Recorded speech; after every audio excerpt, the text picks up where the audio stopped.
अस्सलाम वालेकुम फ्रेंड्स, यहाँ पर हमारे पास एक और सवाल मौजूद है जहाँ से हमें थीटा की वैल्यू मालूम करनी है, एंगल जानना है। सबसे पहले हमेशा की तरह जो 3 थीटा है इसको तोड़ते हैं 2 थीटा और थीटा में। साइन 2 थीटा का एक ही फॉर्मूला होता है, आप जानते हैं 2 साइन थीटा कॉस थीटा, आगे minus sine theta as it is और इक्वल्स टू के बाद 0 आ गया। उसके बाद यहाँ पर हमें साइन अल्फा प्लस बीटा का फॉर्मूला अप्लाई करना होगा और आप जानते हैं साइन अल्फा प्लस बीटा का फॉर्मूला होता है sine alpha cos beta plus cos alpha sign beta, और आप जानते हैं अल्फा का मतलब 2 थीटा है और बीटा का मतलब थीटा है।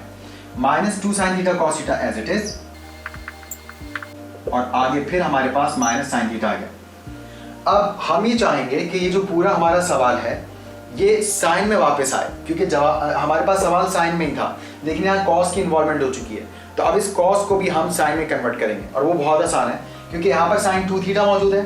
साइन 2 थीटा की जगह एक बार फिर आएगा 2 साइन थीटा कॉस थीटा, क्योंकि साइन 2 थीटा इसके बराबर होता है। ये वाला कॉस थीटा आगे मल्टीप्लाइंग फॉर्म में एज इट इज आ गया। कॉस 2 थीटा के 3 फॉर्मूले होते हैं जो कि हम पिछले एपिसोड में बहुत तफसील से डिस्कस कर चुके हैं। यहाँ पर हम कॉस 2 थीटा का वो फॉर्मूला अप्लाई करने जा रहे हैं जिसमें सिर्फ साइन आता है और वो फॉर्मूला होता है 1 माइनस 2 साइन स्क्वायर थीटा, आगे sine theta as it is, ये minus 2 sine theta cos theta भी एज इट इज और minus sine theta as it is equals to क्या आगे 0 एज इट इज। अब यहां पर हम cos थीटा को जब cos थीटा से मल्टीप्लाई करवा देंगे तो ये बनेगा cos स्क्वायर थीटा। 1 जब sin थीटा से मल्टीप्लाई होगा तो ये बनेगा sin थीटा।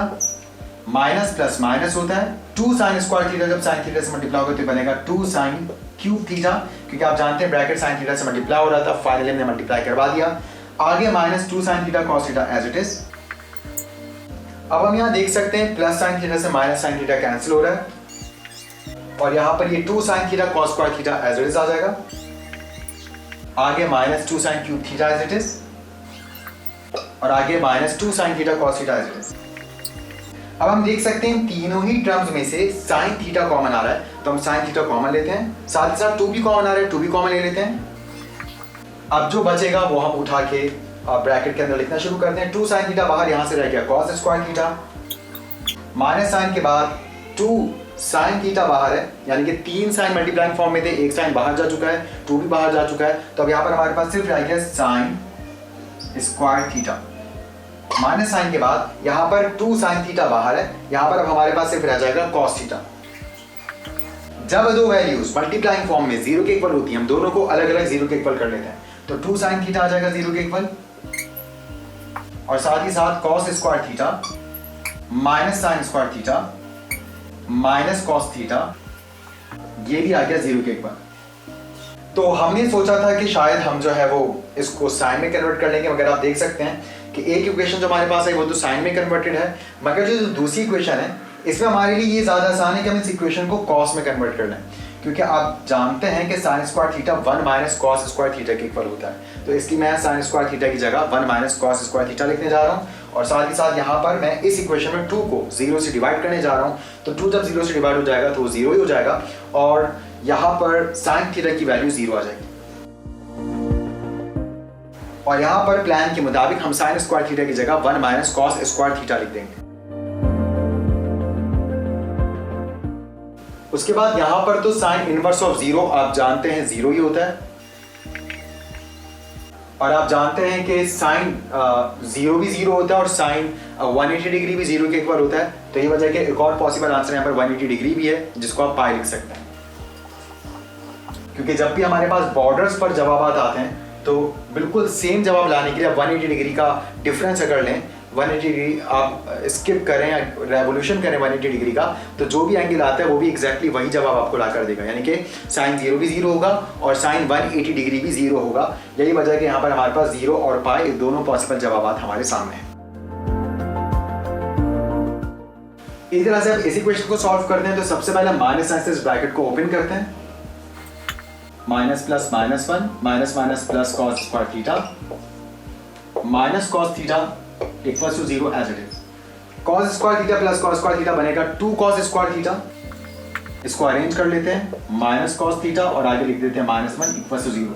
अब ये बन चुकी है क्वाड्रेटिक इक्वेशन और आप जानते हैं क्वाड्रेटिक इक्वेशन को सॉल्व करने के लिए आप मिडिल टर्म ब्रेक मेथड से भी इसको सॉल्व कर सकते हैं और अगर आप चाहें तो आप क्वाड्रेटिक फॉर्मूला भी अप्लाई कर सकते हैं। क्वाड्रेटिक फॉर्मूले में a2 हो जाएगा, b -1 हो जाएगा और c -1 हो जाएगा।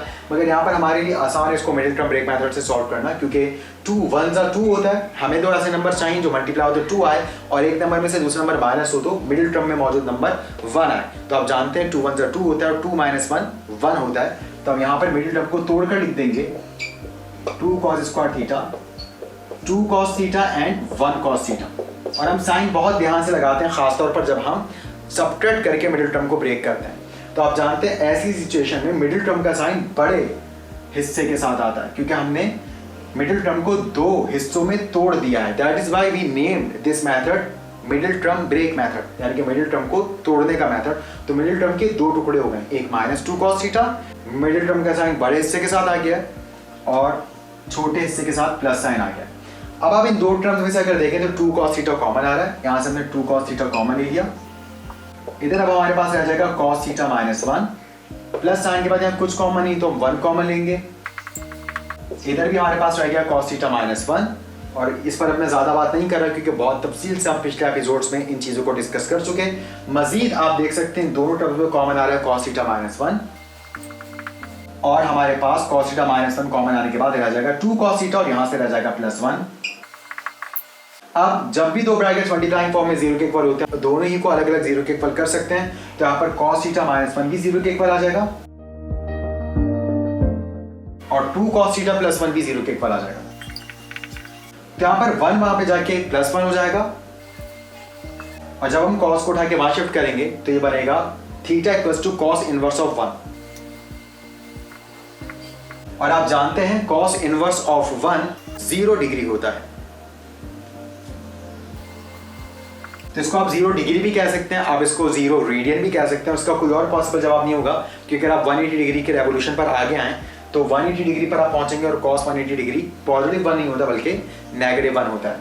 इसी तरह से यहां पर अब हम दूसरे पॉसिबल आंसर पर पहुंचते हैं। 1 को उधर शिफ्ट कर दिया -1 हो जाएगा, 2 इधर मल्टीप्लाई कर रहा है वहां पे जाके -1 को डिवाइड करेगा। उसके बाद cos वहां पे जाके cos इनवर्स हो जाएगा और जब आप cos इनवर्स ऑफ -1/2 लेंगे तो आपके पास जवाब आएगा 120 डिग्री। और आप जानते हैं 120 डिग्री हमारे पास रेडियन में 2π/3 के इक्वल होता है। इसी तरह से आप देख सकते हैं कि हमारे पास सेकंड क्वाड्रेंट का एंगल सिर्फ इस वजह से आया क्योंकि cos इनवर्स हमने नेगेटिव वैल्यू का लिया था और आप जानते हैं cos की नेगेटिव वैल्यू सेकंड क्वाड्रेंट में होती है और थर्ड क्वाड्रेंट में होती है। तो ये वजह है कि अब हमें एक और पॉसिबल आंसर जो मिलेगा वो थर्ड क्वाड्रेंट से मिलेगा।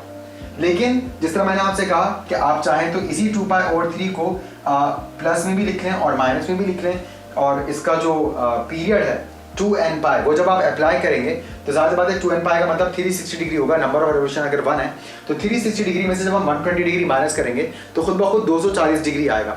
240 डिग्री का मतलब ये है कि हम डायरेक्ट थर्ड क्वाड्रेंट में आ जाएंगे। यही वजह है कि 240 डिग्री का एंगल हमें अलग से यहाँ लिखने की ज़रूरत नहीं है।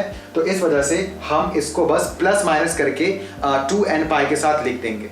लेकिन क्योंकि हमारा जो सवाल था वो सिर्फ साइन में था और हमने इसका एक बहुत तवील सॉल्यूशन किया है, इसलिए यहाँ पर इस बात की ज़रूरत है कि हम यहाँ पर ज़रूर चेक करें अपने जवाबात को कि जो 0 आया और जो 180 डिग्री आया यानी कि पाए, और बिल्कुल वैसी यहाँ पर भी हमारे पास जवाब सेम रिपीट हो गया यानी कि 0। ये तो एक ही बात है, मगर एक और जवाब हमारे पास आया 2π/3 यानी कि 120 डिग्री। क्या ये एंगल्स हमारी इस इक्वेशन को वेरीफाई करेंगे? तो इसको अब हम यहाँ पर पुट करके बारी बारी हम एंगल्स को देखेंगे। पहले जिधर जिधर थीटा आ रहा है हम वहाँ 0 पुट करके देखेंगे, फिर जिधर जिधर थीटा आ रहा है हम वहाँ पर 120 डिग्री पुट करके देखेंगे। तो इसको कैलकुलेटर पर चेक कर लेते हैं जी। तो मैंने सारी एंगल्स वेरीफाई कर लिए हैं। 0 डिग्री से भी परफेक्ट जवाब है, पाई से भी आ नहीं था क्योंकि साइन 180 भी 0 होता है। फिर ये दोबारा 0 दोबारा से रिपीट हो गया था हमारे पास जवाब। 120 डिग्री भी यहाँ पर पुट करके देखा तो भी हमारे पास जवाब 0 आया। और 120 डिग्री क्योंकि सेकंड क्वाड्रेंट में था cos के हिसाब से 120 डिग्री का सेम वैल्यू लाने वाला एंगल होता है 240 डिग्री। तो मैंने 240 डिग्री से भी इसको रख के चेक कर लिया। 240 डिग्री भी हमारे सॉल्यूशन का हिस्सा है। तो यहाँ पर अब हम बहुत आसानी के साथ इन तमाम आंसर्स को एक्सेप्ट कर सकते हैं बगैर किसी डाउट के और सॉल्यूशन सेट लिखते हैं। तो सबसे पहले 0 और पाई में तो फर्क ही जो है वो पाई का है, तो दैट इज वाई यहाँ पर n पाई लिख देना काफी है, क्योंकि n पाई से दोनों जवाब कवर हो जाएंगे। अगर हम n की जगह 0 पुट कर दें तो 0 बनेगा, n की जगह 1 पुट कर दें तो पाई बनेगा, 2 पुट कर दें, 3 पुट कर दें तो फिर एक ना खत्म होने वाला सिलसिला शुरू हो जाएगा। यूनियन के साथ अब बारी है 120 और 240 लिखने की, तो हम सिंपल 120 लेते हैं यानी कि 2 पाई ओवर 3 और इसको कॉस के पीरियड के साथ लिख देते हैं, और कॉस का पीरियड होता है 2 पाई, n लगाएंगे हम नंबर ऑफ रेवोल्यूशंस के लिए, तो ये बनेगा 2n पाई, और इस बार हम प्लस माइनस लिखेंगे ताकि खुद ब खुद 2 पाई ओवर 3 से ये 240 डिग्री भी कवर हो जाए। 240 डिग्री का मतलब होता है 4 पाई ओवर 3, तो प्लस माइनस 2 पाई ओवर 3। तो आप देख सकते हैं बहुत ध्यान से हम प्लस माइनस लगाते हैं, क्योंकि हर जगह प्लस माइनस लगाना सही नहीं होता, और कुछ जगहों पर अगर आपने प्लस माइनस नहीं लगाया तो जवाब ही मुकम्मल नहीं होगा, क्योंकि आप बहुत सारे फिर सॉल्यूशंस को मिस कर देंगे। तो यहाँ पर भी आप चेक कर सकते हैं, अगर n को हम 0 मान लें तो यहाँ पर सिर्फ रह जाता है 2 पाई ओवर 3 प्लस में और माइनस में, और 2 पाई ओवर 3 का मतलब था 120 डिग्री, तो प्लस के 120 डिग्री का तो मतलब है आप सेकंड क्वाड्रेंट में आ गए, मगर माइनस 120 डिग्री का मतलब ये होगा कि आप क्लॉकवाइज जा रहे हैं, तो क्लॉकवाइज माइनस 120 का मतलब ये है कि आप 360 में से 120 माइनस कर दें तो हम कहाँ पहुंच गए 240 डिग्री पर, यानी कि प्लस माइनस लिख देने से ना सिर्फ 120 डिग्री हमारे जवाब में कवर हो गया है, बल्कि खुद ब खुद 240 डिग्री भी हमारे जवाब में कवर हो चुका है। यही वजह है कि हमें 240 डिग्री को अलग से सॉल्यूशन में लिखने की जरूरत नहीं पड़ी। इसी तरह से जब हम 1 पुट कर देंगे तो मजीद पॉसिबल एंगल्स हमारे पास आ जाएंगे जो सेम रिजल्ट हमारे पास लेकर आएंगे। तो ये हमारे पास सॉल्यूशन सेट मुकम्मल हुआ, जिसमें तमाम ही आंसर्स इसके अंदर जम हो चुके हैं और तमाम पॉसिबल जवाबात लाने की एबिलिटी रखता है, और साथ साथ आप हमेशा की तरह लिख सकते हैं n बिलोंग्स टू इंटीजर। तो उम्मीद है सवाल आपको बहुत अच्छे अंदाज से समझ आया होगा। इंशाल्लाह आपसे मिलते हैं नेक्स्ट एपिसोड में, तब तक के लिए अल्लाह हाफ़िज़।